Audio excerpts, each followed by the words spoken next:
Hi friends, ఈరోజు మన ఛానల్లో పళ్ళ పట్టి ఎలా చేయాలో చూద్దాము. చాలా సింపుల్గా ఈ కొలతలతో ఈజీ టిప్స్తో నేనైతే మీకు షేర్ చేస్తున్నాను.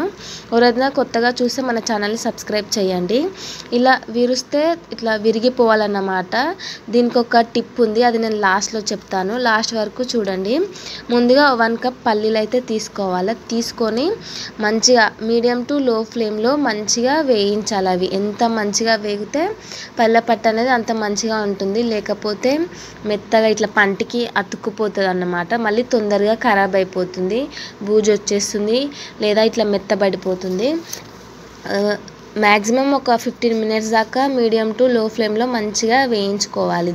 వాటిని తొందరగా కావాలని హై ఫ్లేమ్లో మాత్రం పెట్టి వేపకండి. చూడండి, మీరు వీడియోలో చూస్తున్నారు కదా, అట్లా కొంచెం మంచిగా ఆ పొట్టు పైన ఇట్లా మంచిగా కాలినట్టు రావాలి. అప్పుడైతే మంచిగా వేగినట్టు అర్థము. ఆ వేగిన వాటిని కొంచెం చల్లరనివ్వండి. ఒక ప్లేట్లో పక్కకు తీసుకొని చల్లరనివ్వండి. చూడండి ఎంత బాగా వేగిపోయాయో. అవైతే తీసి పక్కన పెట్టుకోండి. కొంచెం చల్లరనిచ్చి పొట్టు తీసి దాన్ని కొంచెం దంచినట్టు చేయండి. ఇట్లా 2 పీసెస్ లాగా అయ్యేటట్టు చేయండి. తర్వాత బెల్లం అయితే వీలైతే మీరు చాకుతో కోసుకోండి. నేనైతే ఇక్కడ పప్పు గుత్తితో దంచుతున్నాను. చిన్న చిన్నగా ఇట్లా దంచేస్తున్నాను. మీకు వీలుంటే చాకుతో కట్ చేసుకోండి. దంచిన దాన్ని మనము పాకం చేయాలన్నమాట. ఇప్పుడు మంచిగా 1 కప్పు పల్లీలకి 3/4 కప్పు బెల్లం సరిపోతుంది. పర్ఫెక్ట్ కొలత అది. నేనైతే ఇక్కడ అందులో ఏం వేయలేదు. ఇప్పుడైతే ఓన్లీ బెల్లమే వేసాను. నేను కొంచెం ఇట్లా తురుముకోలేదు కాబట్టి అది తొందరగా కరగాలని నేను ఒక 2 to 3 స్పూన్స్ ఆఫ్ వాటర్ అయితే నేను యాడ్ చేశాను. మీరు ఇక్కడ చూడొచ్చు వీడియోలో. చాలా కొన్నే వాటర్ పోసుకొని బాగా దాన్ని కరిగించుకోవాలి. కలుపుతూనే ఉండాలి. మనం దాన్ని ఇట్లా కలుపుతూ గంటతోటి ఇట్లా అంటే అది ఈజీగా కరిగిపోతుంది. మంచిగా పాకం అయితే పర్ఫెక్ట్గా ఉండాలి, లేదంటే పల్లీల పట్టి మెత్తగా కరెక్ట్గా రాదు. పాకం అనేది మనం చెక్ చేస్తూ ఉండాలి. మధ్యలో కొంచెం నార్మల్ వాటర్లో పోసి దాన్ని చెక్ చేసుకుంటే మనకు తెలిసిపోతుంది. బాగా మంచిగా ఇట్లా నురగగా మసులుతుంది అన్నమాట. పాకం వచ్చే ముందు ఇట్లా మంచిగా మసిలిన తర్వాత ఒక గిన్నెలో వాటర్ తీసుకోండి. వాటర్ తీసుకొని ఒక 2-3 డ్రాప్స్ అయితే వేయండి.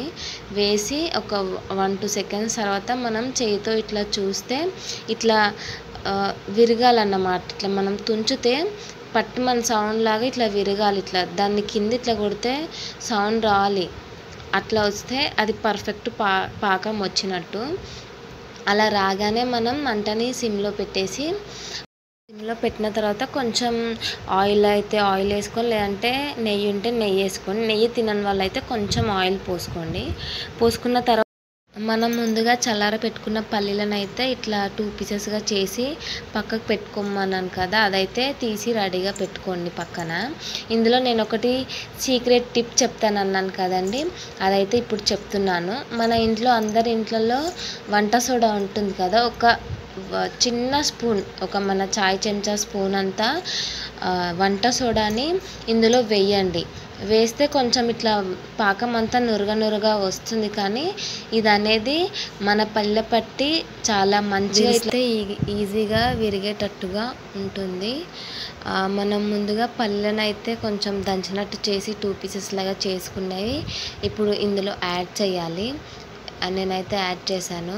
ఇవి యాడ్ చేసిన తర్వాత మంచిగా పళ్ళ పట్టికి పాకం పట్టే విధంగా మంచిగా కలపాలి. పల్లీలు వేసిన తర్వాత కొంచెం ఇట్లా గట్టిగా ఉంటుంది. చేతు కొంచెం మనం ఫోర్స్ పెట్టి మంచిగా కలపాలి. ఆ పాకం అంతా కూడా పల్లీల పట్టికి పట్టేటట్టు. ఏదైనా ఒక పెద్ద ప్లేట్ తీసుకోండి. నేనైతే ఇక్కడ నాకు అందాజ తెలియక చిన్న ప్లేట్ తీసుకున్నాను. ఆ ప్లేట్కి కొంచెం గీ అయినా నెయ్యి అయినా అప్లై చేసి ఆ పాకాన్ని అంతా అందులో వేసేయండి. వేసి మనం చపాతీ కర్రకి ఆయిల్ పెట్టి దానిపైన ఇట్లా ఫోర్స్గా మనకి ఎంతైతే పళ్ళ పట్టి మందంగా ఉండాలా, కొంచెం సన్నగా ఉండాలో చూసుకొని మంచిగా రుద్దండి. రుద్దుకున్న తర్వాత మనం చాకుతోటి ఘాట్లు పెట్టుకోండి. మనకి ఏ పీస్ కావాలంటే రౌండ్ కావాలన్నా లేకుంటే కొంచెం పెద్ద పీస్ కావాలన్నా ఘాట్లు పెట్టేసుకొని చల్లారిన తర్వాత ఇట్లా చించితే మనకి వచ్చేస్తుంది అన్నమాట. ఈజీగా వచ్చేస్తాయి. క్రిస్పీగా ఉండే పళ్ళ పట్టి రెడీ అయిపోయినట్టే.